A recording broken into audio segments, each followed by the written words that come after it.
Selamat pagi, Bung Gita. Selamat pagi. Ya, Bung Gita, ini kalau kita ngomongin soal ranking FIFA, jauh kita ya, Bulgaria sama Indonesia. Kemudian juga kemarin Herman juga bilang persiapannya kurang, waktunya mepet, stamina juga belum kembali secara optimal. Ini peluang kita untuk menang gimana nih, Bung Gita? Sebenarnya kalau kita bicara tidak apa ya, waktu kurang sebenarnya Bulgaria juga waktunya kurang. Mereka juga baru bergabung karena bermain di liganya masing-masing setelah tanggal 22 Maret lalu ya. Liga terakhir itu kan tanggal 22 Maret. Tapi kan kalau kita bicara tim nasional, tim yang harusnya siap pakai semua individunya. Kalau kita dibilang kurang persiapan, itu terlihat di 10 menit pertama lawan Saint Kitts and Nevis. Kita bermain secara individu. Tapi kan apa yang ditampilkan oleh John Hartman bahwa dia bisa reaktif untuk memberikan aba-aba, itu terlihat di 80 menit terakhir kita benar-benar menguasai jalannya pertandingan. Dan kalau kita bicara lawan ranking yang lebih tinggi, kita kan di tangan Sintayong juga mengalahkan dan menahan imbang Arab Saudi ya. Menahan imbang Arab Saudi di kandang Arab, menang di GBK pada saat Arab Saudi juga peringkatnya jauh lebih baik dari Bulgaria sekarang 58 saat itu. Kita juga mengalahkan di bawah Peter Clever, kita mengalahkan Bahrain yang peringkatnya 61 saat itu. Kita juga mengalahkan China di GBK yang peringkatnya dekat-dekat dengan Bulgaria 91 saat itu. Jadi saya pikir kita sudah pernah mengalahkan tim-tim yang peringkatnya jauh lebih baik dari Bulgaria. Hanya sekarang kita berhadapan dengan tim dari Eropa yang punya, yang saya pikir juga bukan saja punya kualitas, tapi pemain-pemainnya sudah merasakan industri sepak bola Eropa di liga mereka masing-masing. Itu aja. Oke, kita berkaca juga dari pertandingan kita melawan Saint Kitts Nevis gitu ya. Herman bilang bahwa pertandingan malam ini tuh harusnya ditentukan di 15 menit awal. Nah, kalau menurut Ya. Anda, Bung Gita, apakah harus nih serangan timnas kita di awal pertandingan lebih intens, bahkan harus gol duluan dibandingkan Bulgaria? Ya, saya pikir juga gimana kita lebih dominan di 15 menit awal. Apa yang dikatakan oleh John Hortman adalah 10 menit awal melawan Saint Kitts and Nevis, kita kan bermain sebagai bukan sebagai tim, sebagai perseorangan. Itu kenapa kita tidak dapat shot on target. Kita masuk ke daerah pertahanan mereka, tapi kita hanya dapat satu shot off target di menit ke-10 dari Kevin Dix. Terus bermainnya secara individu yang memudahkan pemain Saint Kitts untuk bertahan saat itu. Tapi kemudian kan kita berubah. Jadi kalau John Hartman bilang 15 menit awal, ya benar 15 menit awal. Kalau kita bermain seperti lawan Saint Kitts and Nevis di 10 menit awal, Bulgaria akan memanfaatkan kita. Tapi balik-balik lagi, Bulgaria kan juga punya titik lemah. Fisik mereka yang kelihatan waktu lawan Solomon Island tidak tahan lebih dari 30 menit. Kemudian pertahanan mereka kan juga dibikin apa ya, berantakan oleh Salomon yang hanya punya Rafael Leai saat itu. Ini yang saya pikir juga harus bahwa peluangnya tetap 50-50 di sini, bahwa kita juga punya peluang menang. Oke, baik. Kalau kita bicara soal komposisi gitu ya, kalau Bung Gita melihatnya untuk malam nanti melawan Bulgaria, apakah bakal sama nih line up dari Herman?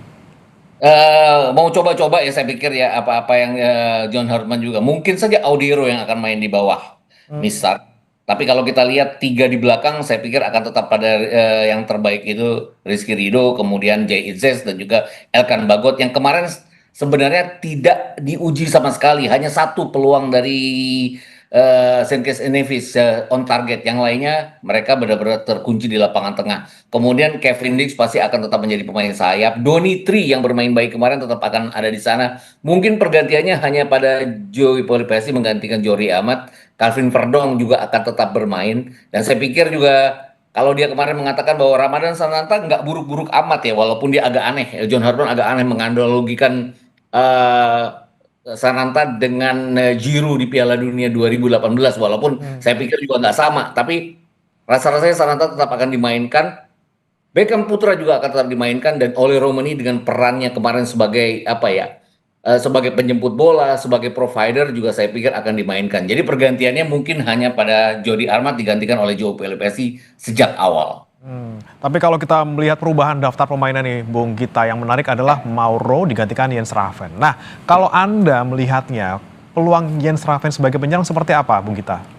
Dia pernah bermain baik di satu pertandingan SEA Games pada saat kita bersama tim Under 23 kemarin tersingkir, tapi pada saat mengalahkan Myanmar kan dia masuk sebagai cadangan, cukup waktu 20 menit dia bikin 2 gol. Saya pikir ini akan menjadi kunci pada saat kita deadlock ya, karena dia punya kemampuan untuk menyelesaikan peluang. Tapi ini balik-balik lagi, tipikal striker yang tap in, punya satu peluang, punya kesempatan untuk menceploskan bola di depan gawang. Dia juga bisa bermain agak ke kanan dan ke kiri, tapi nggak yakin dia akan dari awal, mungkin di 15 menit terakhir kalau kita membutuhkan. Dan di Liga juga dia tidak terlalu bagus loh selama sepanjang satu musim ini. Jadi mungkin kriterianya hanyalah untuk mencoba di sini. Karena yang jelas dia punya Ramadan Sananta untuk jadi nomor 9 pertama nanti.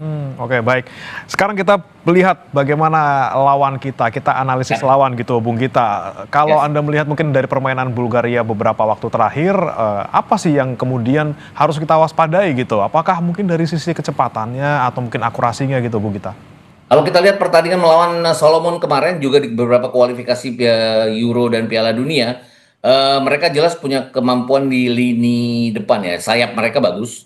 Kemarin terlihat sekali dari sisi kiri lapangan permainan mereka, mereka berkali-kali masuk ke pertahanannya Solomon. Kemudian gelandang serang mereka dua orang, terutama Filip Kretsev, kapten kesebelasan mereka, sangat berbahaya. Dia colong gol juga itu dari crossing di kotak penalti. Kemudian striker mereka yang di awal Yordanov tidak terlalu luar biasa, hanya satu gol dari penalti, tapi penggantinya justru bikin hat-trick. Jadi saya pikir dengan 8 kali pergantian yang diperbolehkan, kita bisa menghadapi tim yang sebenarnya akan cukup bugar, bahwa mereka pasti belajar. Kemarin main pukul 15.30, sekarang pukul 20.00 pasti akan berubah. Mereka akan lebih bugar, tapi pertahanan mereka juga rentan ya. Bukan saja 2 gol dari Rafael Leai, tapi juga bagaimana sisi kiri dan kanan pertahanan mereka bisa ditembus oleh permainan sayap dari Kepulauan Salomon. Rasa-rasa sih lawan kita juga bisa gitu loh. Hanya saja penyelesaian kita yang harus lebih akurat. Gitu aja. Oke, baik. Jika tadi kita bicara strategi di 15 menit awal gitu ya, kita harus lebih intens menyerang. Kemudian bagaimana dengan pertahanan kita? Melihat Bulgaria juga sebenarnya kan pertahanannya cukup lemah kalau menurut mereka gitu. Dengan Ya. melihat pola serangan dari Bulgaria, bagaimana dengan pertahanan kita, Bung Gita? Nah, kemarin kan nggak diuji sama sekali ya. Itu tadi yang saya bilang bahwa hanya ada satu eh, peluang yang dimiliki oleh Sirkis Enevis, itu pun lebih ke arah penjaga gawang kita, Martin Pas. Jadi saya pikir juga kali ini kita harus lebih waspada. 3 center back kita harus benar-benar solid karena pasti akan ada serangan-serangan dari Bulgaria, terutama lewat sayap mereka. Umpan-umpan mereka lawan Solomon juga akurat, tapi balik-balik lagi. Salomon itu polos bener. Mereka bisa bermain oper-operan bola di kotak penalti mereka sendiri. Itu yang tidak akan pernah kita lakukan. Saya pikir seburuk apapun kita main, biasanya 3 center back kita akan lugas untuk membuang bola. Jadi saya pikir juga kita cukup banyak peluang. Walaupun tetap harus waspada ya. Apapun ini Bulgaria yang punya pengalaman bermain di liga-liga Eropa. Pemainnya. Oke, baik. Kalau kita tebak-tebak buah manggis nih, Bung Gita, nanti malam kira-kira kita berapa-berapa nih dan pencetaknya siapa? Ya, saya nggak terlalu yakin bahwa kita akan mudah menang ya. Ya, saya pikir juga ini akan sampai ke adu penalti karena 90 menit untuk menentukan juaranya akan langsung adu penalti. Jadi saya pikir dengan kemampuan para pemain dua tim ini untuk mencetak gol dan juga bertahan, mungkin saja skornya jadi 1-1 atau bahkan 2-2. Tapi saya nggak yakin ada pemenang di pertandingan kali ini. Pemenangnya akan ditentukan lewat adu penalti. Dan kalaupun kita kalah lewat adu penalti, poin kita untuk FIFA kan tetap plus karena kita peringkatnya jauh di bawah mereka. Oke. Bismillah, mudah-mudahan Bung Gita ya, walaupun sulit tapi kita harus berikan semangat, kita berikan doa kita yang terbaik untuk timnas kita malam hari ini. Ini juga sebagai pembuktian dari John Hedman sebagai pelatih timnas baru kita. Terima kasih Bung Gita Amin. Suwondo, analis sepak bola, Sama-sama. sudah bergabung bersama kami di Sapa Indonesia Pagi. Selamat pagi Bung Gita.